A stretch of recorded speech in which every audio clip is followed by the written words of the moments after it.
アブロだ。ディアブロ。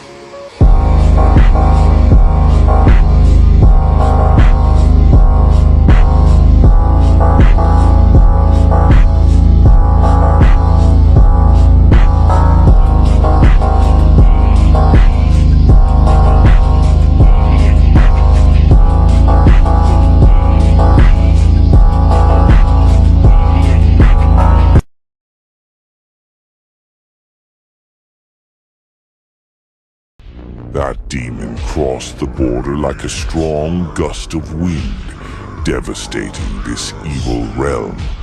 Crossing the gate of hell, he arrived at a spiritual world, which could be called hell or the nether realm.